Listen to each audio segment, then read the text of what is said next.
What is up, everybody? I'm your Legendary Commander, and welcome back to Baldur's Gate 3. In this video, we're going to talk about a way to up your damage before combat. Now, I know it's probably a little clickbaity, but y'all force that hand when you don't click on the videos otherwise. So what are we talking about? Well, what I'm actually talking about is using the dip feature. By using your dip feature before you enter battle, you have about 2 turns, 1 to 2 depending on how long it takes you to actually enter combat, that you will be able to do an additional d4 of damage, which means if you're firing a crossbow or you're taking a sword and you're just trying to light it on fire before you go into battle. Well, there is a very simple way to get that damage early on without even a source of fire. Well, at least not one that is just readily available. Or is it?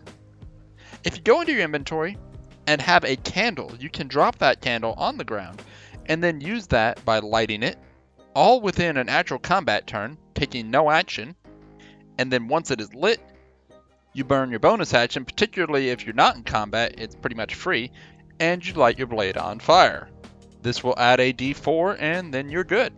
The next thing you'll need to remember to do is put that candle up though, because one, you want to keep a hold of it, and just in case for later, it could also be destroyed. And if you like to play a druid and then turn yourself into a spider, which is one of my favorite things to do as a druid, and you like to shoot webs, well, your web can be flammable, which means for some reason if you shot it too close to yourself, you could wind up lighting yourself on fire. This also goes for anything else that might be flammable, like fire wine or gunpowder. If the barrel happens to explode but not explode, you could be covered in gunpowder and explode. So that is something to keep in mind when you pull this trick out.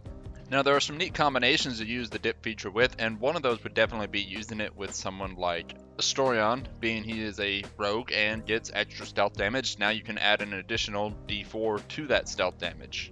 And as a rogue, who doesn't like more damage when you're sneaking up on someone?